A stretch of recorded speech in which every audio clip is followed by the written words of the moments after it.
what you're doing is also you contribute to the hype, to the dissonance of like, these people should be famous. Look, I'm going to talk about them. And this is so important to talk about. And like, you're contributing to that in a way. Yeah, I guess I think it's important. Some are important, some aren't. Some of it's just like, I think. What are some of the important ones? Important ones, I would say, like working on. So Dan Schneider, you don't know who that is, but he created like Drake and Josh and all that, and like Nickelodeon iCarly. shows? Yeah, he did all those, and he was a terrible guy, and so many people have been scared from talking about him. So my most viewed video is about him, and since then I've connected with other child stars who have worked with him, and I've done interviews, and I think that was really important because a lot of news outlets were working on stories and reaching out. So one of my good friends, Alexa, was on Zoe 101 with him, and she had multiple outlets like reach out and try to do stories over the years, and then they all ended up pulling them. And then you'll see like a piece in New York Times about like Dan Schneider like loves pizza with his dog and his wife. His wife is Hungry Girl, who is she's like a cook, a recipe book person. She's created a cartoon of that. But I think that was really important.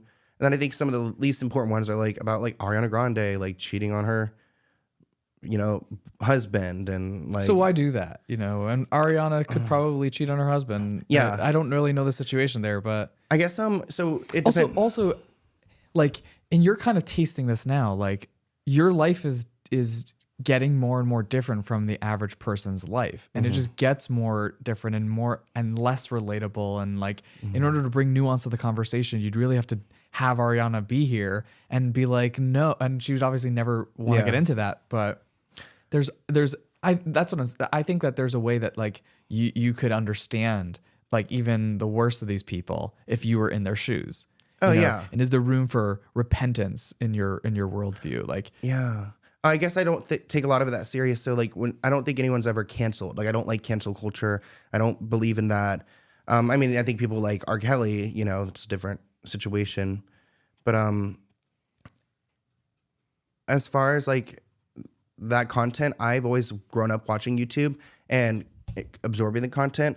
So I think that there's value to me personally by making it because I am reaching people, even though sometimes it's hard for me to grasp my mind around it. I am reaching people, and I'm like, people love every day to like click on my videos and getting their daily dose of Sloan. And even though it's not necessarily that important content, I mean, covering like the really intense stuff all the time, that's draining. Like, and even me, as disconnected as I am, it's like people sometimes tell me like, why don't you talk about something that's a little bit more positive? And it's like, unfortunately, that's kind of the more positive stuff. Like talking about the Ariana Grande cheating thing, like people are kind of like gagged over it. And it's just like not that serious, but it's still news and gossip. So I think I find the value in just actually putting out the content. So those people who do wake up every morning to watch my videos and get ready or on their drive, they can like have it available. So it doesn't have to like be the most impactful social movement. Why do you think people, including myself, are so interested in this kind of stuff? I mean, I haven't clicked on the Ariana Grande cheating. I probably never will, but like, yeah. But there are, and like I said, there's certainly like the Shein one. That's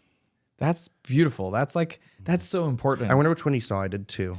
I saw the more recent one. Yeah. Where you're just exposing how they're exploiting their workers and hiding it. And yeah, it's just tragic. And anytime you bring awareness to like what we buy, what we wear, how we contribute, everything's touching each other, the globalism of it all. I think that was a really beautiful piece of journalism. Yeah. And like, it's fun to watch you do that. It's almost like indiscriminate. Like sometimes it's like, I'm going to go all in on Kim Kardashian taking this picture. And then sometimes it's like, no, we're going to take down this like world order entity that has this global demonization. And I think those are very different. Like Oprah should have helped the island people. Like she has all the money, but does she have to? Like, do you want to live in a world where like you get to that level and no, now you're obligated, and this is the way of the world. Like we can just make our demands, and you have to cower to them in a way. And I mean, does everyone have to save the world when they have $1 billion? Like, but yeah, I think I would like to do more of the Shein pieces. Like if I had, it's just those are more difficult as far as research and like finding a company. There is a little bit more risk in like being held liable. I mean, I've had a friend who was sued for like $5 million for making this video about a makeup company. And it's just like, it's a little bit more risky, but I definitely like see like my YouTube channel kind of continue where we're at, but I want to graduate in different ways and do things that are a little bit more deeper pieces or more research. And even I have a a series I'm going to do called Cease and Desist with Sloan, where I'm going through all my legal documents with or my threats per episode. Like we'll have a Bob Saget episode, a Drake Bell episode, these different episodes for each person, and have my friend go through it all with me and see how these people use tactics to try to silence people like me. And I think I have like desire to create more one-off pieces like that. That'll be like a 10 episode series, and then once I get through my current like podcast contract, Why not have it all on one channel?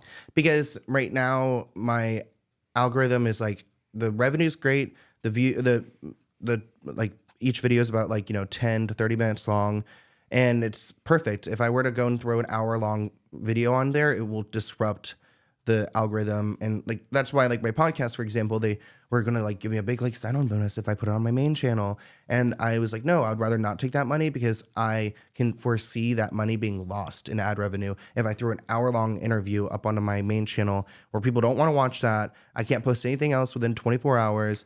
And why can't you post anything else within? Just like they would require that, like the podcast and the brands and stuff, they'd be like, oh, you can't post anything else within like 24 hours because they think it would like deter from that video. You keep saying the algorithm, like, what do you mean by that? You see that, okay, people tune in for 15 minutes, so I don't want to put an hour video. Like what about the algorithm is informing your decision there? Oh, the algorithm is, so if you're looking at, there's a few different aspects in your analytics. You could look at people who are not subscribed. And if you look at that number, a lot of people on YouTube, they're like, oh, I see that 50% of you guys aren't subscribed. Like, make sure you subscribe. That's actually kind of a good sign, because that's like new reach, essentially, is how I take it. And then I have other channels that I log into, and a lot of people will comment and say like, oh, I was recommended this. Like, and I think there's a part in the analytics where you can see if it's like how much of your videos are being viewed by recommendations, and YouTube's recommending me a ton. So that's why I have this like relationship with the platform where I'm like constantly going to give them what they want, because they are pushing it out to new people. So cool. Yeah. It's really, really cool. Any closing thoughts? Anything that you feel is misunderstood about what you do?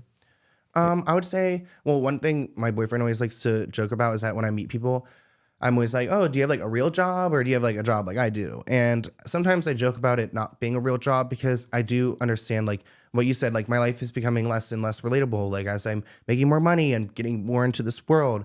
But it is a real job, and there's so much to it that I'm working all the time. And creator burnout is real, especially when you're really in it, like I am with like today I've got my Snapchat show I need to film. I've got another 2-hour podcast I need to do. I've got a video I'm about to post after this. Like I've got a brand. I just like did sponsorship and I said the company name wrong. Like there's so many different things that are constantly going on. And even though it seems like fun and like lighthearted, it is a difficult job, and not everyone could do it, especially if you can't disconnect your own personal self from that. I mean, there's some people who sit around and read comments, and you have to learn different skills to disassociate so that you can prevail. Thank you for watching this clip from the Let's Get Into It podcast. To view the full episode, visit the link listed below.